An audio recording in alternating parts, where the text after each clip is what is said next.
Welcome to the Christian Woman Leadership Podcast, where we hope to inspire you to embrace your God-given gifts, skills, and passions in order to lead with confidence. We want you to remember that you are fearfully and wonderfully made in the image of God, and you are fully loved by Him. You have been designed on purpose by God with unique gifts and passions in order to love and lead those around you. I'm your host, Esther Littlefield, a pastor's wife, business owner, mom, and writer. And I'm Esther's co-host, Holly Kane. I'm a wife, mom, and business owner. I also write at hollykane.org, where I focus on my passion for women's ministry. Together, we chat about important issues that Christian women leaders face. In addition, we interview other women just like you who lead in various roles, from church to community to business. Through this podcast, we offer you encouragement, tools, and resources to help you on your leadership journey. We are so glad you're here with us. Hi, friend, and welcome to episode 132 of the Christian Woman Leadership Podcast. Holly is here with me today, and we are going to dive into our last kind of series episode around our processing and reflecting on this year and looking ahead to next year. So today, Holly, what are we going to talk about?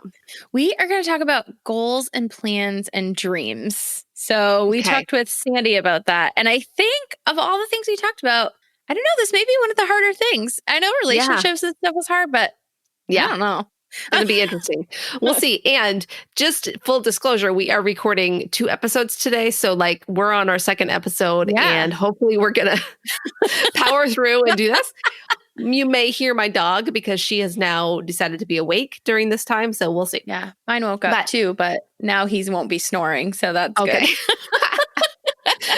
We try to keep the background noises to a minimum for your sake, but sometimes we can't control it because it's real life and we don't have a studio we're recording in. Ooh, that would be cool. Yeah. So real quick, before we dive in, we just want to make sure you know that this episode is kind of the third episode in this series that we just did. So we did episode 130, 131, and now 132. And we have a PDF that goes along with these 3 episodes. You can grab that in the show notes for this episode. And that is at estherlittlefield.com/episode 132. So let's go ahead and just dive right into these questions. So, okay. You want me to ask? No, I'll go. Okay. What goals, dreams, or plans did you have that you did accomplish? Did. Okay. Not did not. We're starting with did. So we're starting with the positive. Yes. Good idea. Okay, good. I like that. Yeah. So I had a goal to transition my business and kind of start to bring everything under one umbrella because I had different things going on. And I still do have different things going on, but my business that was more geared towards podcasting services, I wanted to start focusing more on Christian business owners with that. Yeah. And I did do that. I started the Christian Woman Business Podcast, and I was able to start some things and produce some content around that to really be more helping Christian business owners with their efforts online. And I also had a goal to create some extra income streams, again, moving away from just purely client work that I had been doing. And I was able to do that as well. So this past year, I ran the Confident Leader Catalyst program, and we did that 2 times. And then we also did the Shine Online group program, and I just created a podcast in a weekend mini course. So those are all things that I had been wanting to do for quite some time. And this year really was the year to make that happen. And what I really liked about that is that it also allows me to make a bigger impact than I can from just working one-on-one with people. You know, it just allows me to help more people with the things that they're wanting support around. And then I will say I also had a goal to grow in my faith and in my walk with God. And so that was another thing that I felt like did happen. I actually had one time that I was really feeling discouraged. And we've talked about some of the challenges of the year. And there was a season where I was just really discouraged about a whole bunch of stuff. And I ended up going on a hike by myself because my family didn't want to do anything with me. And so I was like, fine, I'm Good for going by you. myself. Yeah. And actually it turned out to be amazing because it was really like one of those days where I just felt God minister to me and just remind me of a lot of things that I needed in that moment. And then lastly, I had a goal that I wanted and this wasn't really a goal. This was just sort of a vision for the year. I had this idea that I wanted to have my gifts and my passions and my time all be in alignment with how I was spending my time. I wanted it to be in alignment with all those things. And I definitely feel like this year was the best combination of those things than I've had in the past, better than any of the past few years. So those are mine that I did feel like went well. So what about you? What are some of your wins or accomplishments? Well, can I talk about yours for a second? Oh, you can. Okay. Yeah. Do you have more to add to my list? Well, I mean, there are other things I could say, but I love the idea of that you kind of brought everything under one umbrella. And I feel like that's really given you sort of a clear vision of what you kind of want to do and how you want to do it. And so for me, kind of seeing it from the outside, it's just sort of enjoyable to see how just by doing that, it's been able to kind of give your ideas and your thoughts and your visions about things sort of some legs because it feels like there's a really good foundation. So Thanks. Yeah, you're welcome. Okay. That's my insight onto Esther's business 101. Okay. So for me, I sort of talked about last year when we were doing this that I wanted to do some more education and do the DOO certification. And I was able to do that. And for me, it really sort of changed my business mindset from feeling really insecure about the knowledge and skills that I had and my gifts and transitioned it into feeling a lot more confident. It was, I guess, like a gigantic case of imposter syndrome. And just being a part of that really helped me to sort of up level how I work with my clients and the services that I provide for them and gave me the confidence to say that, like, I know I can do this. And so because of that, I have been able to make some big impacts in the businesses that I serve, which is really the whole reason that I want to do this is making big impacts on the businesses and the business owners that I work with. And so for me, that's really rewarding. And, I probably couldn't have imagined what it would look like, but I'm really happy with how it's turned out. And I may not have everything nailed down 100%, but it's just an up leveling and it feels really good because it feels like it's matching more who I am and what I can give in my zones of genius. So there's that. And then the next thing is, we had been talking about last year that, we still didn't have a church. And so now we are settled in a church. And actually, we are working on a launch team for a new location that they're opening in another part of the Tampa Bay area, which is very exciting. It's nice to feel a part of something again. And it's nice to feel like common vision with people.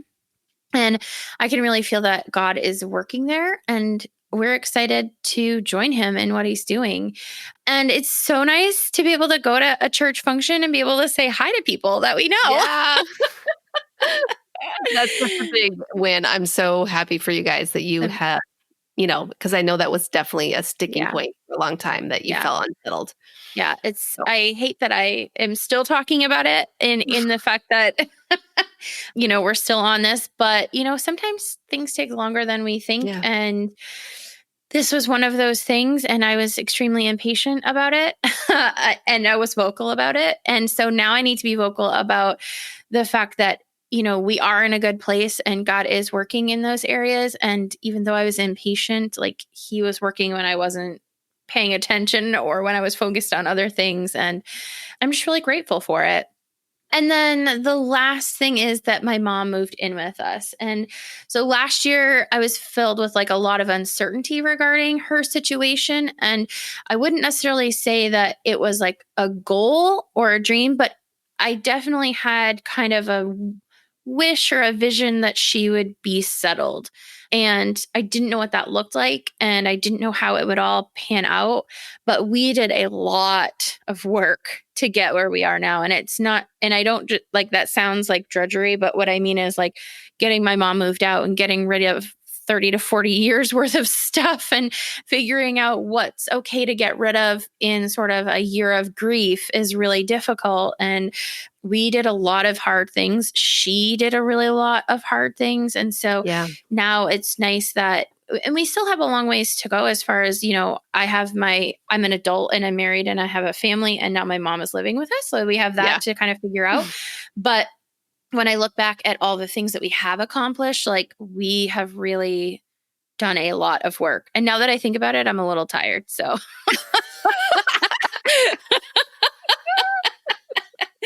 you're like, oh, I'm supposed to feel tired from all that. Okay. Oh, right. No, it was, I saw you go through that. And we talked about this in the last episode where you gave up coming to my birthday because you were in the midst of that move and that transition. I know that was hard for you on a lot of levels. And so, it definitely, I think it's a huge win that you have been able to get to this point and feel like you're in your new place, you're settled, you have your church, all of that. So that's good. Things are good. Okay. So now we get to talk about the negative side of things. Oh, good. Because as we discussed in the episode with Sandy, there are some things that just didn't happen in 2020, goals, dreams, plans that we had made that did not come to fruition because obviously of all the circumstances of the year. Right. And also maybe because of some of our own emotional or whatever challenges that we had. Our issues. So that's the next question. What goals, dreams, or plans did you have that did not come to fruition? Yeah. So last year, when I looked back at last year's episode, I really wanted to start my blog back up. Last year, my dad had passed away in September, and going through all of that, I had not shut it down necessarily, but I just stopped writing. And so I had wanted to get it back up, but it just hasn't happened. And I haven't really felt super led to do it. So I really need to let go of the fact that it makes me feel like a failure. And I need to instead look at it as something that I could pick up at any time. It's all set to go. There's some historical blogs there. It's something that is always in the back of my mind that I'd love to do. And anytime that God calls me to or starts to give me, inspiration when it comes to that, then it's all ready to go. And I sort of equate it as another thing that I started and didn't stick to. And I have a lot of those things in my life. So I need to try to not look at it as a failure, but it didn't come to fruition and it didn't happen. So that's why it's in this part of the episode. And then the second thing was I wanted to be at a certain income level or have like my client roster full. I kind of made the transition from working with, or my goal was to make the transition of working with a bunch of smaller clients to a smaller handful of, I don't want to say bigger clients, but more involvement, I guess, or at a higher level of service.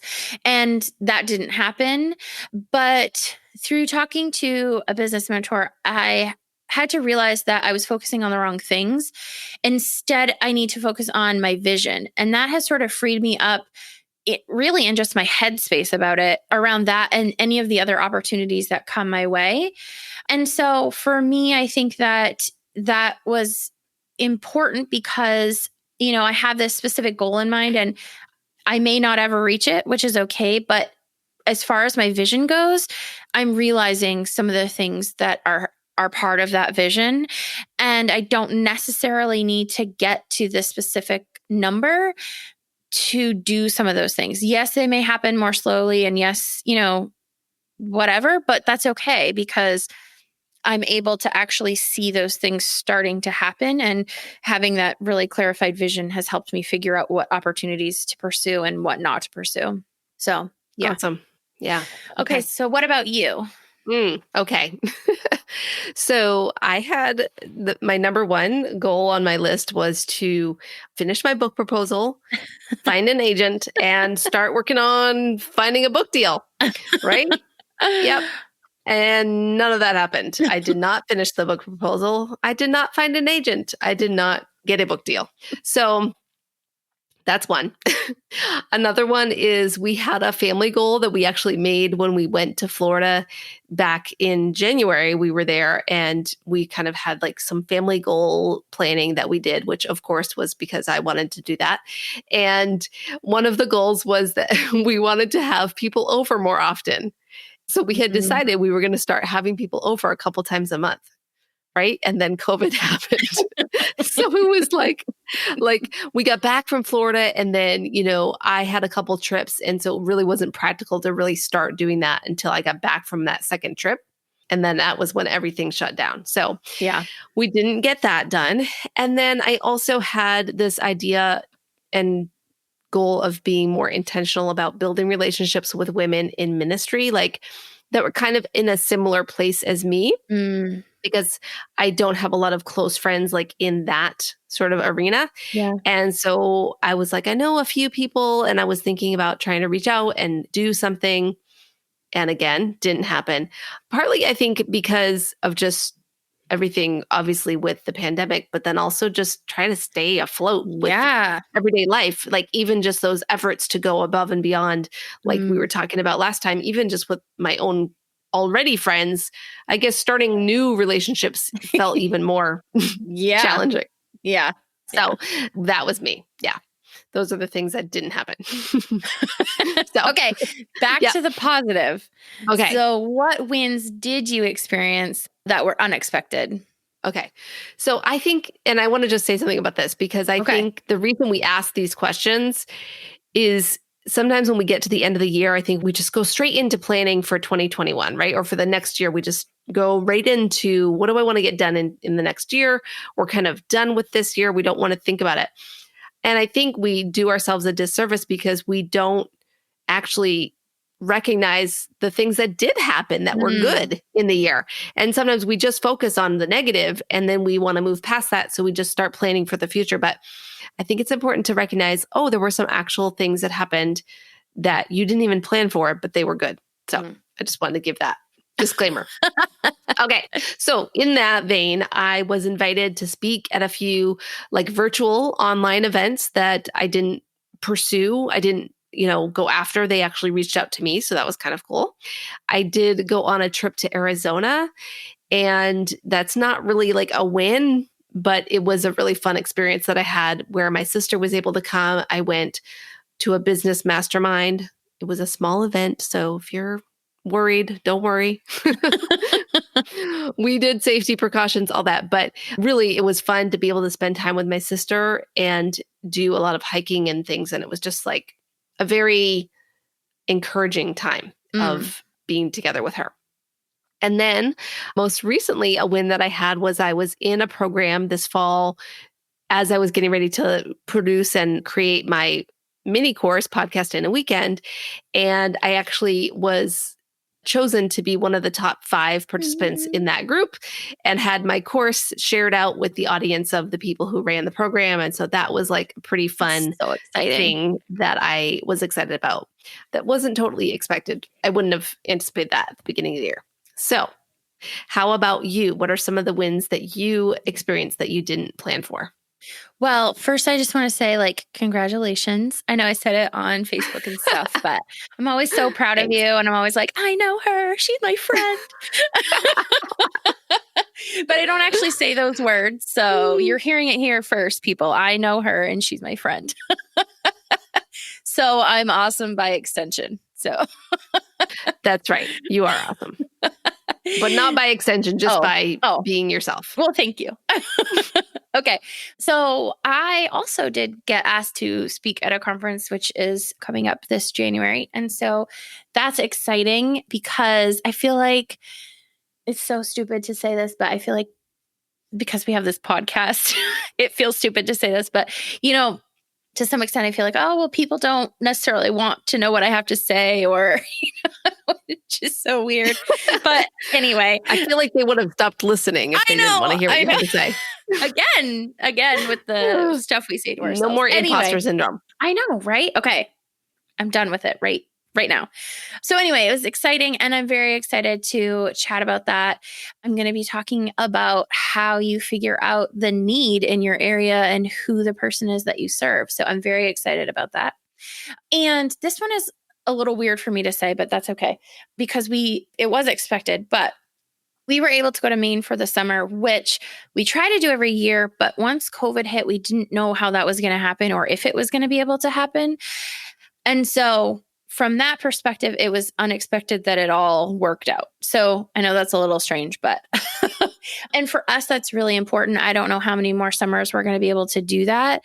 And so, I'm just grateful for the time that we had, even though it was weird and awkward and we didn't get to see many people due to what was going on, but it was still really nice to go and just kind of relax and get to see family and be at home. So, and then the last thing, which I've already mentioned, is just mom moving in with us. That is a win. And it was definitely unexpected.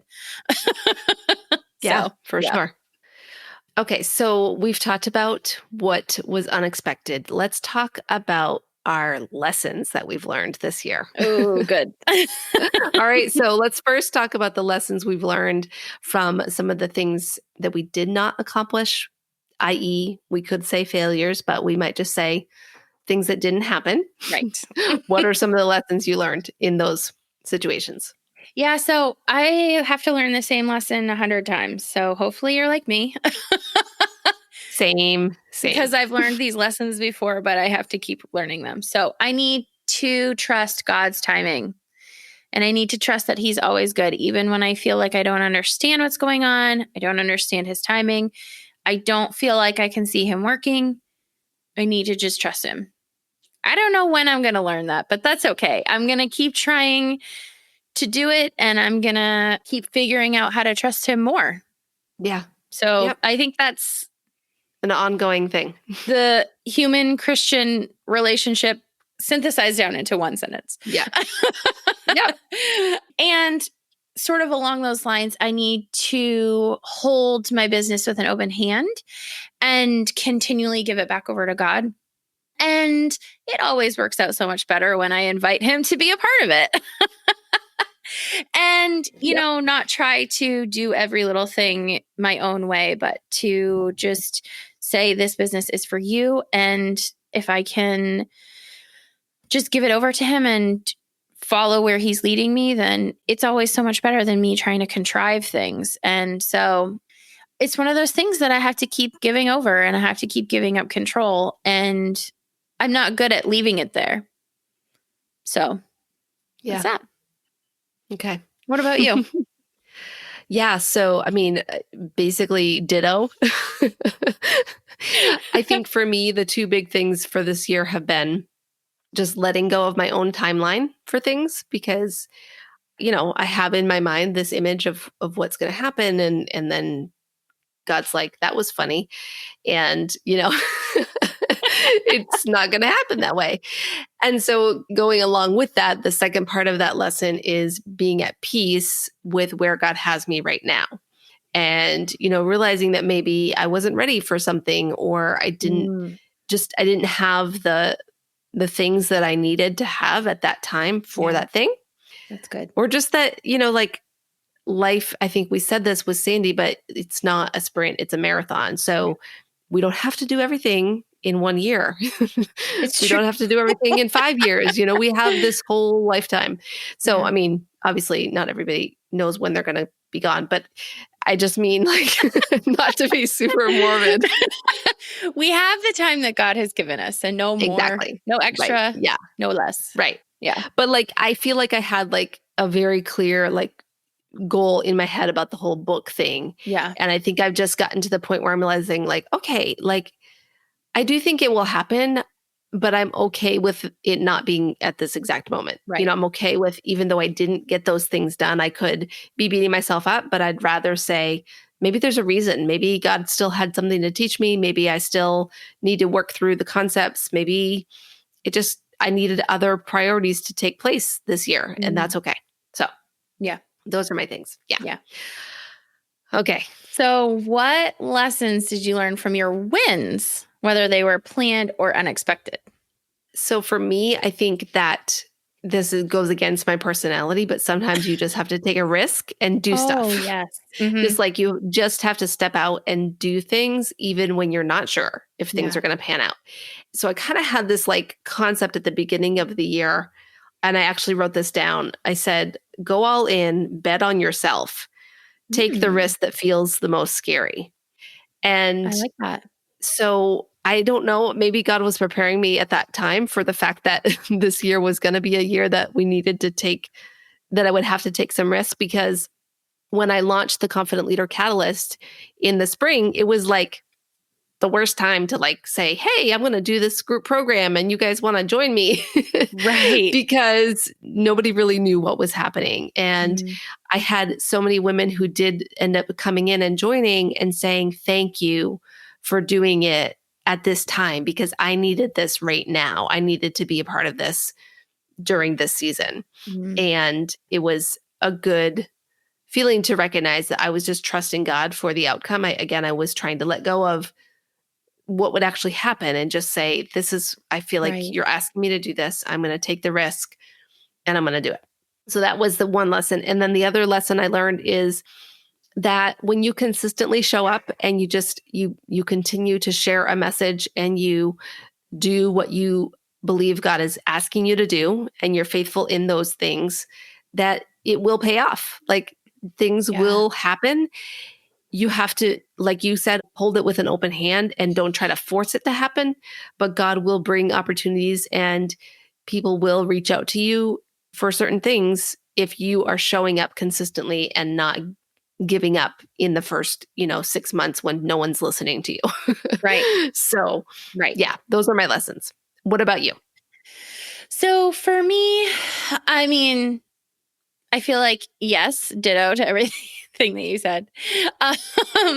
But for me, it does feel good when I'm able to finish something I started and to see the fruit that it produces in my life. So similar to what you said. And I don't always need to focus on what I didn't do, but rather celebrate what I did finish and really focus on those things.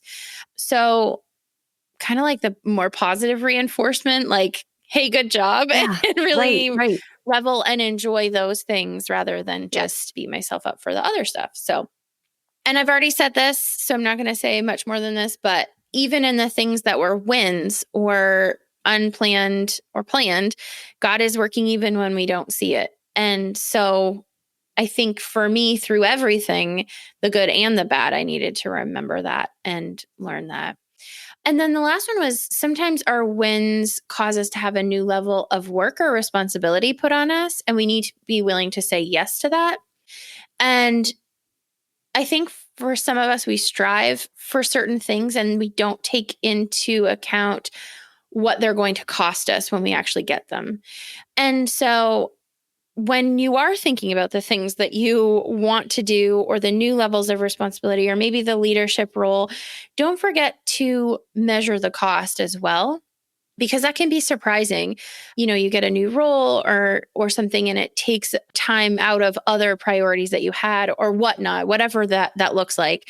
And I don't know, sometimes we so want the thing that we want. Then when the responsibility hits us or the new level of work hits us, we're like, it kind of throws us for a loop. But just be willing to accept it and say yes and move forward in it, even if it's scary. So I think a lot of the things I said reflected what you said, but probably just in my own way. Okay. I loved that perspective on what you just shared. So let's look at the next piece. How can you give yourself grace for goals that did not happen? Oh, this one's hard for me. I'm not good at looking these things and not seeing failure, and I need to really work on that. But I need to work with God to allow him to give me new perspective. And I do understand that sometimes we go down roads and we try things on and they don't end up sticking, and that's okay. But when it's something that I was excited to do as well, and then it doesn't turn out the way I wanted to, it's hard for me. So there's a line there of trying things out and kind of figuring out what things fit and what things don't. But it's also about, just giving up, holding things with a loose hand, I guess, and not being so hard on myself when they're not exactly what's, in a long-term plan for me that God has for me. So what about you? Okay. So I think for me, the lesson has been, or the way that I need to give myself more grace is letting go of what I thought I would be able to do and realize that this year was just a difficult year, and the normal routine, the normal life just wasn't there. And, I've even noticed a difference like since this fall, my daughter has gone back to school, quote unquote, in normal, like she's at school, not here at home. And I know that's more normal than what some people are having. And I've been able to get back into a more normal routine for myself. Like I've gotten a lot more done than I did for the previous 6 months. And it's because there's been a more regular routine. And so giving myself grace just means like realizing like it's okay. Life wasn't normal. Life hasn't had a lot of the familiar things that we're used to. And so I need to not beat myself up for the fact that I was basically just doing the best I could with what I had. And so like realizing that, okay, yeah, maybe if I had decided to get up at 4 a.m. every day and start writing on my book or whatever, maybe I could have done something. But you know what? I didn't have the emotional and mental energy to do that during this season. Yep. And that's okay. And also to not compare myself to what other people may or may not have been able to do during this season. Like all those memes about or posts about, if you haven't come out of this quarantine with a new language and a new hobby and all this stuff, I was like, okay, well, maybe that person doesn't have kids or doesn't have a spouse or doesn't have a job or doesn't have like X number of other responsibilities that a lot of us have. Or self-awareness and personal development, which takes a lot of mental energy. Yeah, right. So no shame for myself, no shame for anyone who just did what they could. I think that's what I've come away with. And realizing lastly, that my value is not based on what I did or did not accomplish this year. And your value, no one's value is like in that list of goals that you achieved. That's not, that's God so doesn't good. look at that and say, oh, well, this person's getting an extra special room in heaven because they did 17 special goals that year. That's not, not how it works. Right. So I'm really glad that you reminded us of that, because sometimes it's important to remember that we're not working for him, we're working with him, and whatever he chooses to do with it is his choice. Yeah. And, I mean, I think that there's always a tension, and I think we've talked about this with some of our guests, between like being driven and having goals and working on stuff, but then also realizing like that's not where our value is, right? Right. So I don't want us to go to the side of like, well, I'm just not going to do anything because I just feel like sitting around and watching Netflix all the time. Well, I don't think it's how God wants us to spend our life either, but I don't think that we want to wrap up our significance and our value in what we accomplish. Agreed. But for many of our listeners, that may be a trap we fall into. So, okay. So this question kind of dovetails with that whole line or that tension of the accountability or the ambition and the drive versus, our value and that sort of thing. So where might you need added accountability or support to reach your goals in the coming year? And I'm really glad that you wrote support, because I don't like the word accountability. Okay. Oh, well, I think this is an important conversation, and I don't know if we've talked about it on our podcast. If we talked about Gretchen Rubin's stuff around the 4 tendencies, do you remember if we've ever talked about that? I know I've heard you mention it, but I honestly can't remember if it was on a podcast or in real life.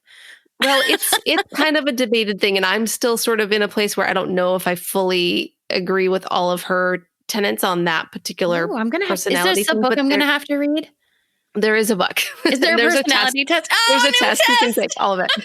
Yes. But one of the pieces that she talks a lot about, and I think this is regardless of whether or not you think you agree with the 4 tendencies or not, like there's a level of accountability that we all need. And some of us are really good at being self-accountable, and other people need external accountability. I forget all the different frameworks that she talks about with the accountability. But basically, I have realized this year in certain things, I am very good at being self-accountable. Yes, you are. I can be like, I'm going to do this thing and I'm going to get it done.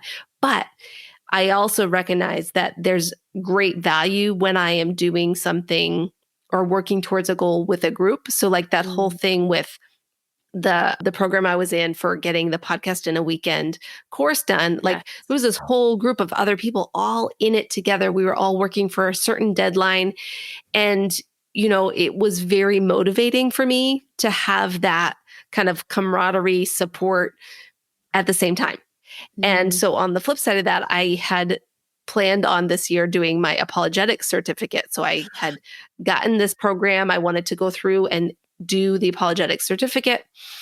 And I didn't get that done. But I honestly think a big factor was the fact that I was just doing it on my own. There's no timeline, no deadline. There's no accountability or support. It's truly just a do it on my own thing.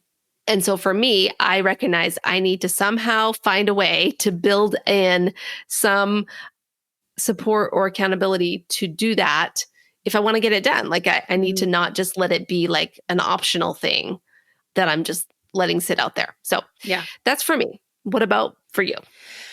Well, so as you're talking about it, I had other thoughts, but I'm going to say what I said and then maybe they'll be part of that. So I think for me is really assessing what's an appropriate goal. And this is more like what I need support with. Like, what's an appropriate goal in our new world and how things are now? Because I want to be ambitious, but I also want to be wise within our climate and to figure out what's actually appropriate, what's actually attainable. And then on one hand, like you can't shoot for nothing, but I want to be able to not fail.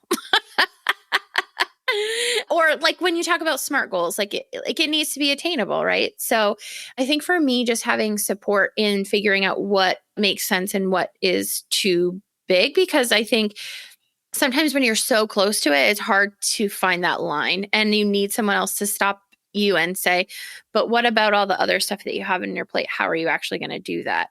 So I think that's, if you have a friend that can do that with you and you're like me, then maybe you should have a goals powwow or something. Yes. And then on the accountability side, I think for me, I need check-ins at the end of each quarter to figure out where I am, how things have changed, and figure out like what the next bite-sized chunk I can attain is. Because for me, I either get overwhelmed with the size of the goal, and it's the sort of like, how do you eat an elephant one bite at a time? That sort of thing. And so figuring out how many bites are appropriate, 1 bite, 12 bites. Am I eating the leg? You know what I mean? Yes. You know what I mean? Yeah. Well, because I think a lot of times we overestimate what we can do. Yeah. And if it's a project or a goal we're working on that we've never done before, like for example, writing a book. Like if I just said, okay, I'm going to write a book next month, somebody who's written a book before could say, Esther, that might not be realistic. Right. So it's helpful to have someone else's perspective when we're doing that. Yeah, for sure. And so as you were talking, I was kind of thinking, like I always say that I'm so like, I admire your consistency and your commitment to things because I'm more of a burst of energy person. And I always sort of admire that opposite, but maybe it's just how I'm wired. And so maybe what I need to do is capitalize on those bursts of energy and figure out what things I want to fit into those bursts. And can they really sustain themselves or what happens when I need to actually stop and take the break?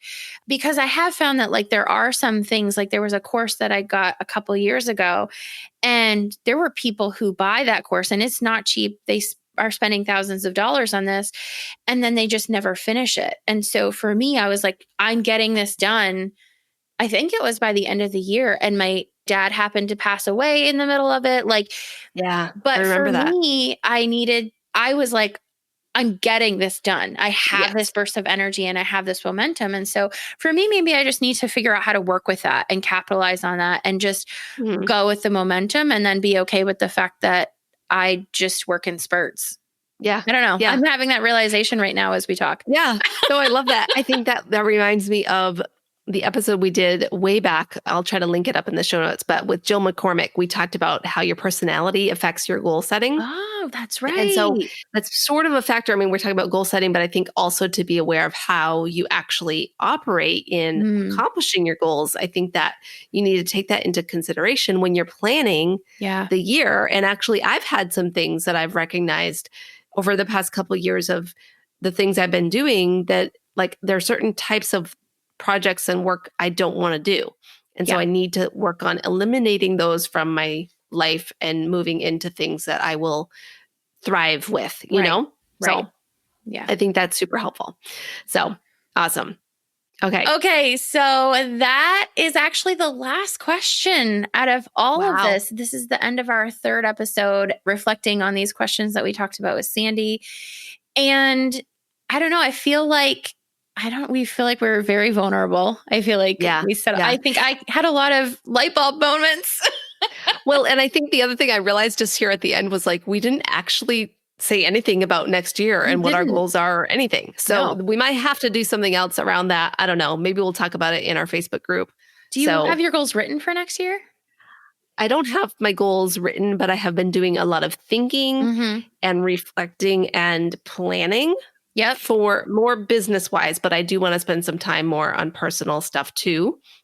Yeah. And so, the answer is no, but sort of. Okay. Well, I don't know if it's intentional procrastination. I don't know what it is, but I decided I'm not actually making those goals until the beginning of next year. I'm going to just reflect and decompress and have a week or so off for Christmas and just relax and let myself be able to kind of let go of this past year and then hopefully feel like sort of a fresh start, fresh energy. And then that will be when I make my goals. That's good. And this is coming out on, this episode, if you're listening in real time, it's coming out the week after Christmas. So the week of New Year's. So this is actually a good time to be talking about this because, you know, maybe you're in that place where you're just like, hey, good. We're with you. We're not talking about our goals for 2021 right now. We're just talking about where we've been and kind of some principles that we want to take into the year with us. So, So if you haven't done this reflecting, make sure you go grab the PDF that Esther made. I said in the last episode that it's really cute and it will just make you feel happy about reflecting on maybe some hard things, but, you know, let's recognize them, deal with them and move on so that, you know, in January, which for you is in a few days, you can have a fresh perspective and kind of feel restored in this. So that's my encouragement to you, not my command, my encouragement. Yes. Okay. Agreed. So thank you for doing that reflecting with me. I always really like these episodes because I tend to be a person that would just not do this. So I know. And I kind of feel like, thank you if you've listened to all three, because I feel like, man, is this too much of Esther and Holly? Like, are they just like, we know too much about your lives too right much now? Talking about ourselves. Hopefully not. Hopefully the idea was as we go through the questions, like it will just get you to maybe think about things differently or just be able to have a perspective as you go into the year. So. Okay. That's our hope. So we are going to wrap up this episode like we always do with a fun question. And Esther is really excited about this question. And I'll be honest. Go ahead. I don't have an answer for this yet, but I'm going to let her answer. And then I'm going to think as she talks, because I know for a fact that I do this because my husband and I talk about it all the time, but I have to remember what those things are. So now that I've really built it up, Esther, so what old person things do you do? And before you answer, I want to apologize to any old people out there if you have not accepted that about yourself. It's just what kind of classically old person things. We're totally going with the stereotype right now of like what types of things we would imagine an older person doing. Okay. So, okay. What's yours? And to clarify, you're the one that put the question on the document. So I did not come up with that. I think I put all the fun questions on the first one. I did it for all three when I did it. Yeah. And okay. Okay. But you were excited about it. I think because I thought of something right away. Good. Because I definitely think that my old person thing that I do is I like to sit on the couch with my cat on my lap. And your blanket. You have a lap blanket. My blanket. I put a blanket over my lap, and my cat, it's like a magnet. When I put it there, she is on me in like 3 seconds. If she's around, if she notices that I've got on the couch. So it's very cozy and warm. And I am not ashamed of it because you know what? I like it. Cats are very soothing. I never liked cats. And now I'm like, well, actually, this cat that does this with me, she's 17 years old and she's old. She's definitely going to, I don't know how long she'll be around with us. Well, I'm trying to prepare myself mentally and emotionally because but I will miss it because she is like turned into my cat. And likes to sit with me. Well, I think as Daisy gets older, she might mellow out. And so in a few years from now, you might have another. No, Daisy is mellow and she's definitely mellowed out, but she just likes Scott. She sits with Scott all the time. Yeah, she loves Scott. Yeah. That is her person. So the only thing that makes that sort of vision of you better is if you were to have like a house coat, like an old lady house coat and slippers on. That would make me so happy. How do you know I don't? Well, because I've been at your house when you do that, but maybe when I'm not there, you wear different articles of clothing. Sometimes I put on my bathrobe in the morning. If it's in the morning, I've got my bathrobe on. I've got the blanket over my lap, but that's only if I get up early enough to do that before having to do stuff. So, all right, let's go on to what you do. Did you think of something? Well, I think I thought of something, but you have to tell me if it's really an old person thing. So I look for things that are already on my person. In other words, I look for my glasses while they are on my face or on my head or like clipped on my shirt. I will go around looking for them. Or I look for my phone when it's in my pocket or in my hand or while I'm looking at it. Yes. Is that an old person thing? That is, that's like losing your mind kind of thing. You can't tell me you've never done that. No, I'm going to tell you a funny story. Okay. So, our friend Elizabeth, I was texting with her and I texted her and I told her I didn't know where my phone was. What did she say? I think once I sent it, it occurred to me, and then I was. Please tell me that she never let you live that down. Oh, man. Yeah, we laughed about it a lot. And then last night, I was sitting on the couch with the cat on my lap. Okay. And I thought I only had one AirPod in. And so I kept opening up my AirPod case to find the other one. I was like, where is my second AirPod? And then I realized it's in my ear.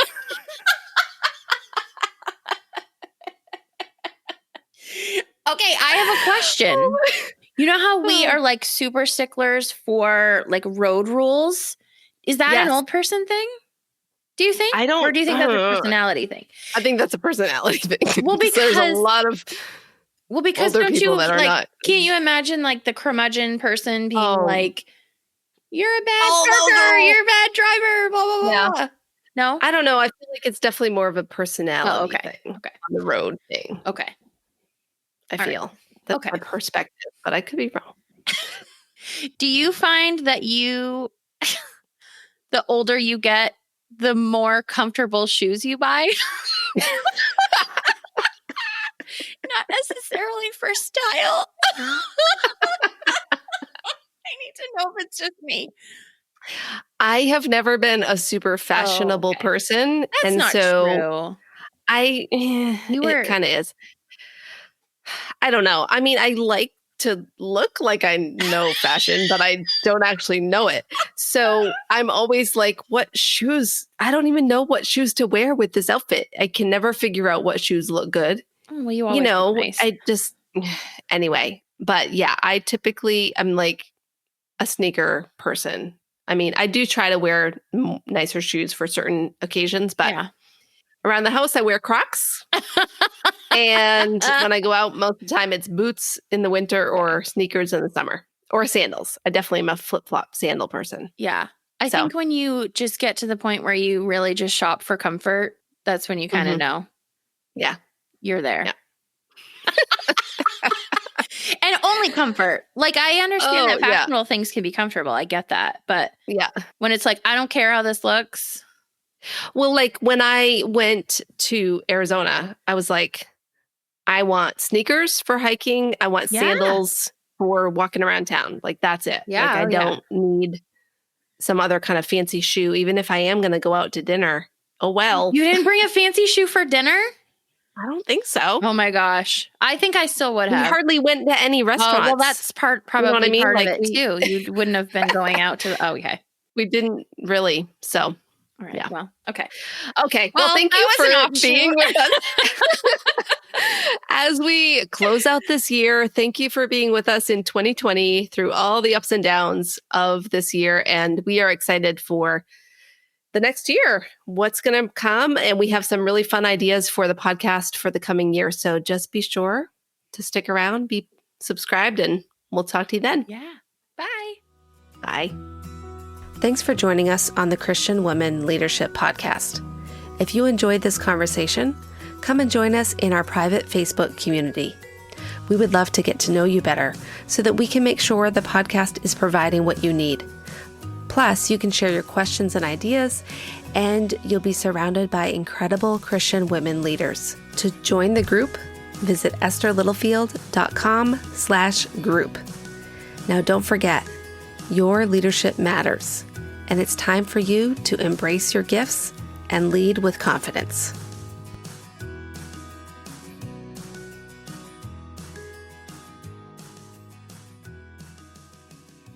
What is that? Okay. Okay. I didn't realize we were at the end. Oh, good for us. Sorry, Brian.